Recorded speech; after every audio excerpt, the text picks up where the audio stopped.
Au cours de la dernière année, les luttes internes au sein du groupe Maybach Music ont été le principal sujet de conversation, venant même à en éclipser leur production musicale. Cette fois, les rumeurs se concentrent sur la relation entre Rick Ross et Meek Mill. Mais la situation est-elle vraiment aussi mauvaise que les médias le prétendent? Salut à tous et bienvenue sur Vraie Histoire de Star, la chaîne YouTube qui dévoile la face cachée des célébrités. Aujourd'hui, nous plongeons dans l'univers de Rick Ross et Meek Mill. Alors, si vous êtes nouveau sur la chaîne, n'oubliez pas de vous abonner et d'activer la cloche de notification pour ne manquer aucune de nos prochaines vidéos. En février 2011, Rick Ross a fait un pas décisif en annonçant l'ajout de Meek Mill aux côtés de son compatriote rappeur américain Wale à son label Maybach Music Group, également connu sous le nom de MMG. C'étaient deux artistes talentueux destinés à avoir un impact majeur sur l'industrie. De plus, cette collaboration stratégique a marqué un tournant important dans la carrière naissante de Meek Mill. En mars de la même année, le talent de Meek Mill était encore plus reconnu puisqu'il obtenait une place convoitée dans la prestigieuse Freshman Class de 2011 de XXL. Tout allait bien pour le natif de Philadelphie. Saisissant cet élan, Meek Mill a sorti son premier single, Tupac Back, une collaboration acclamée par la critique avec Rick Ross qui figurait sur l'album de compilation du label Self-Made Volume 1. Certains pourraient dire que cette sortie a ouvert la voie au voyage musical de Meek. Peu de temps après, il a enchaîné avec son deuxième single, I'm a Boss, un autre morceau de la compilation qui mettait en valeur ses prouesses lyriques grandissantes. Meek Mill et Rick Ross ont fait des allers-retours lyriques et ont présenté leur chimie musicale. Pour beaucoup, cela montrait que leur amitié allait bien au-delà des affaires et de la musique. La chanson a encore pris de l'importance grâce à un remix mettant en vedette une programmation de stars comprenant T.I., Birdman, Lil Wayne, DJ Khaled et Swizz Beatz. Ce remix a grimpé sur le Billboard Hot 100, culminant à la 51e place et étant le single le plus réussi de Meek Mill à l'époque. Meek s'envolait et il le savait, alors il a sorti une mixtape. Août 2011 a donc vu la sortie de Dream Chasers, une mixtape qui a trouvé un écho auprès du public hip-hop et rap et a témoigné de la polyvalence artistique de Meek. La mixtape présentait le hit House Party et proposait des apparitions de poids lourds tels que Rick Ross, Yo Gotti et Benny Siegel, renforçant ainsi le statut de Mill en tant qu'étoile montante de la scène hip-hop. Cette période marque l'ascension de Meek Mill vers la célébrité du hip-hop, ouvrant la voie à une carrière qui continuera d'évoluer et de captiver le public du monde entier. On peut sans aucun doute affirmer que ce succès peut être attribué à Rick Ross. Les 10 années suivantes marquent une relation musicale fructueuse entre Rick Ross et Meek Mill. Mais peu de temps après, il semblerait que les choses aient mal tourné. Cela a débuté en mai 2021 lorsque le blogueur Academix a répandu la rumeur selon laquelle Meek et Ross avaient une sorte de querelle. La rumeur courait que Meek avait empêché le directeur de son label, Rick Ross, de participer à sa fête d'anniversaire à Miami en Floride, la ville natale de Ross. Et ouais, quel manque de respect.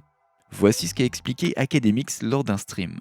Il y a un artiste qui a signé avec un autre artiste. Les gens ont vu que l'artiste qui avait signé avec l'autre artiste organisait une fête.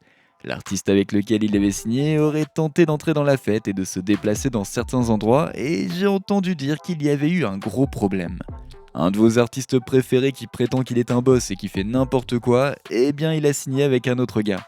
Et apparemment, ils n'arrêtent pas de se battre car ils essaient de se débarrasser de cette étiquette. En tout cas, c'est ce que j'ai entendu. Et les rumeurs semblaient vraies lorsque Meek Mill a exprimé sa frustration sur Twitter, expliquant qu'il ne savait pas combien d'argent son label récoltait grâce à son travail. Dans les tweets supprimés depuis, il a déclaré ceci. « Je n'ai pas été payé pour la musique, et je ne sais pas combien d'argent les labels gagnent sur mon dos.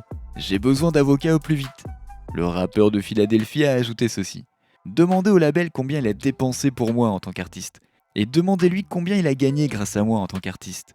Je suis sur le point de rendre public mon contrat d'enregistrement d'ici lundi, juste pour permettre au monde de voir ce que font ces gens. » Rick Ross ne semblait cependant pas affecté. Le mania du rap semblait penser que les commentaires de Mill n'étaient peut-être pas dirigés contre lui. Et vous pouvez comprendre pourquoi. Étant donné que Meek Mill est associé à Atlantic Records et est affilié à MMG, cela aurait pu provoquer des malentendus parmi les fans. Rick Ross a donc choisi d'aborder la tempête qui se préparait lors de son apparition dans The Morning Hustle le 16 décembre. Il a exprimé ses pensées franches en déclarant ceci. « Pour être honnête, quand Meek s'en prend à quelqu'un, j'imagine que c'est avec Atlantic Records. Quand Mick et moi avions constamment de l'argent, tout ce que nous faisions était d'en obtenir encore plus. Et je ne vais pas balancer des noms aussi facilement que lui. C'est lui le patron à présent. Le rappeur aujourd'hui âgé de 47 ans a continué à mettre en lumière sa longue histoire de réussite financière avec Meek Mill, rejetant ainsi toute discorde entre eux. Il explique: Nous avons fait un break pendant 10 ans.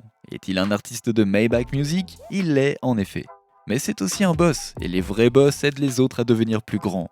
Devenons millionnaires. Et ça roule si je ne reçois que 7 milliards de dollars et que toi tu obtiens 20 milliards de dollars. C'est tout ce qu'il y a à dire, il n'y a aucune pression. Quoi qu'il se passe dans les coulisses, Mick n'était pas seul à traverser tout ça. Il a reçu le réconfort et les encouragements d'autres artistes qui avaient survécu à des tempêtes financières comparables au milieu des circonstances turbulentes entourant ses problèmes contractuels. Parmi ses partisans se trouvaient Tyrese et Keyshia Cole, qui sympathisaient avec le sort de Mick après avoir affronté leurs propres défis financiers dans l'industrie de la musique. Célèbre pour sa célèbre chanson Even Cent, Keyshia Cole a déclaré effrontément qu'elle n'avait jamais reçu de paiement d'une société de toute sa carrière. Elle a plaidé en faveur de l'équité salariale et a exhorté les artistes à embaucher des avocats vérificateurs afin d'examiner leurs transactions financières. Cole a attiré l'attention sur le problème répandu de l'ambiguïté financière dans l'industrie de la musique en soulignant l'importance de savoir exactement où va chaque dollar. Bien qu'elle ait précisé plus tard qu'elle avait reçu un paiement unique de 10 millions de dollars, la plupart de ses revenus provenaient de crédits de publication en tant qu'auteur-compositeur, mettant ainsi en valeur les sources de revenus multiformes que les artistes utilisent. Tyrese, un chanteur-acteur avec ses propres expériences dans l'industrie, a apporté son point de vue en exhortant les artistes signés il y a 20 ans à reprendre possession des originaux de leurs enregistrements, c'est-à-dire les masters. Il a également déclaré avec audace qu'il reprendrait personnellement le contrôle de 5 de ses masters d'ici décembre 2022 et a souligné la nécessité pour les artistes de s'exprimer et de reprendre le contrôle de leur héritage créatif. Il a mis en garde contre l'exploitation perpétuelle à laquelle les artistes sont confrontés s'ils gardent le silence sur l'ensemble de leurs œuvres. Si Meek Mill respecte son engagement de libérer son contrat et de se lancer dans une guerre pour récupérer ses gains prétendument retenus, il rejoindra une cohorte croissante d'artistes remettant en question le statu quo. L'année précédente, Kanye West avait également exprimé ses doléances sur les réseaux sociaux, exposant ses contrats avec Universal Music et promettant de rendre les masters musicaux de son label Good Music à ses artistes d'origine. Dans cette lutte commune pour la justice financière, Meek Mill se retrouve donc en compagnie d'artistes déterminés à remodeler le paysage de l'industrie musicale. Cette confrontation s'est poursuivie pendant plus d'un an jusqu'à ce que Meek Mill et Rick Ross mettent sans équivoque fin à toute rumeur d'une relation tendue en se connectant à nouveau publiquement. Les retrouvailles tant attendues se sont déroulées lors d'un concert à guichet fermé commémorant les 10 ans de l'album acclamé de Meek Mill, Dreams and Nightmares, au Wells Fargo Center de Philadelphie le samedi 26 novembre. Pour les fans de Meek, c'est l'album qui a donné naissance à l'intro légendaire du même nom. À l'approche du spectacle à guichet fermé, l'artiste de Expensive Pain avait fait allusion à des apparitions surprises, augmentant ainsi l'impatience des fans. Mais la révélation de Rick Ross le rejoignant sur scène a dépassé toutes les attentes. Les images de l'événement capturent la réaction éclairée du public tandis que Rick Ross fait une entrée remarquée, ornée de bijoux incrustés de diamants autour de son cou et de ses poignets et vêtu d'un superbe manteau de fourrure noire. Le duo dynamique a offert aux fans une performance pleine d'entrain de leur morceau collaboratif I Am a Boss, offrant ainsi une atmosphère inoubliable dans la salle. Le natif de Miami, souvent surnommé le Biggest Boss, a ensuite livré d'autres succès, dont les emblématiques BMF Blowing Money Fast et Hustlin', renforçant ainsi leur partenariat musical durable.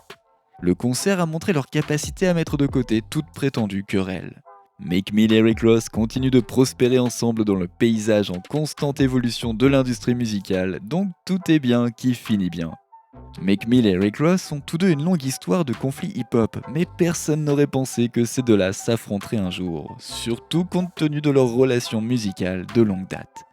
Bien qu'il y ait eu beaucoup de spéculations sur les raisons de cette affirmation ou sur sa véracité, les deux hommes ont depuis mis leurs différends de côté. Et vous, que pensez-vous de toute cette histoire ? N'oubliez pas de laisser des commentaires pour partager avec nous votre avis et opinion sur toute cette histoire et peut-être nous apporter des idées neuves sur tout ça.